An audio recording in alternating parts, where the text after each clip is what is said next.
We're going to start in Minnesota, where a scandal is engulfing Democratic Governor Tim Walz. And we have to start with acknowledging the dogged reporting of Christopher Rufo on this. He broke the story, and he's forcing the mainstream media to follow it. The situation involves fraud across multiple sectors of the Minnesota state government, with taxpayer money winding up in some truly horrendous hands. It begins with the state's Medicaid Housing Stabilization Services, or HSS, which allows for Medicaid funding to be used for housing. Now, when it started in 2020, the cost of this was $2.1 million.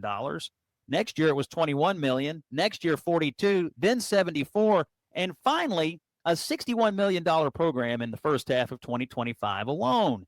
The program was shut down on August 1st of this year due to at least 77 payments having credible allegations of fraud. After that happened on September the 18th, 6 Somalians in Minneapolis were indicted over this HSS fraud. Federal charges were brought by the U.S. attorney there. This was just the first round of his indictments. Now, the crimes here are severe. It wasn't just typical Medicare or Medicaid fraud. In these instances, whole entire companies were being fabricated in order to take payments and steal funds. The same day that these fraudsters were indicted, another person from the Somalian community there pleaded guilty in a case called the Feeding Our Families case. Feeding Our Families was a nonprofit primarily run by people in the Somali community in Minneapolis. They embezzled $250 million of relief hunger funds.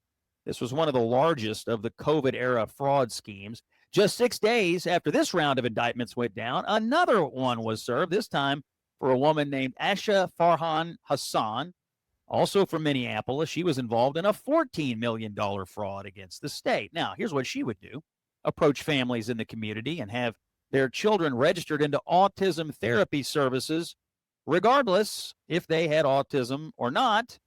Parents who took part in that scheme were given monthly kickbacks of somewhere between $300 and $1,500. Between 2018 and 2023, autism claims to HSS in Minnesota went from $3 million to start to a whopping $400 million. Providers went from 41 providers to 328 providers in the same period. Many of these were new centers for autism treatment. So there's all this fraud to the tune of hundreds of millions of dollars, all sorts of indictments. And you're probably asking yourself, where did all this money go?